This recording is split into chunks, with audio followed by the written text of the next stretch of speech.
اس بات سے اندازہ لگائیں کہ 80 کی دہائی میں 2000 روپے 10 گرام سونا آتا تھا اور ایک عام لوویسٹ تنخواہ بھی 2000 روپے ہوتی تھی. ڈالر 10 سے 11 روپے کا ڈالر تھا, 10 روپے کا ڈالر تھا, 10 ریال 2.5 روپے کا 3 روپے کا ریال تھا.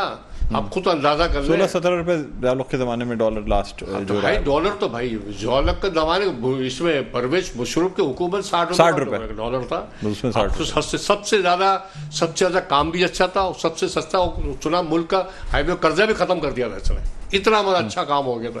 لیکن کیا ہے 12 سال کے اندر 50 گنا قرضہ بڑھ گیا. ہر آدمی نے قرضہ لیا. یار ایک بات ڈاکٹر صاحب ہم آئی ایم ایف سے نکل نہیں سکتے کیا؟ ہم اس سے ہماری جانی چھوٹ سکتی ہے. کہتے ایماندار کیا دانا ہے خدا کی قسم. جو ایسے لوگ پڑے ہوئے پیسے دینے کے لیے پڑے ہوئے ہم پیسے دینے کو تیار ہیں. کوئی ایماندار کیا ہم قرضہ اتار دیں گے پاکستان کا. یہاں تو پیسے کھائی جاتے ہیں.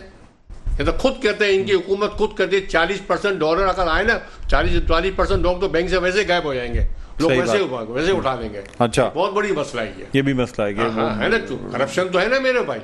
کرپشن تو ہر جگہ کرپشن. اگر میرے تعلقات ہے تو میرے کو چل بھائی یہ تو پاورفل آدمی اسی کو دے دو. نہیں ہمارے گلے میں آ جائے گا. یہ مسئلہ ہے. اگرچہ ایماندار آ گئے تو پاکستان کہاں سے کہاں پہنچ سکتا ہے. پاکستان میں ہے بہت زیادہ ہے. پاکستان ماشاءاللہ ہماری عوام ہمارے سیاستدان 74-75 سال میں سیاستدانوں کی ایسی تیسی کر دی ہے. میٹرو ون نیوز ہر پل کی خبر.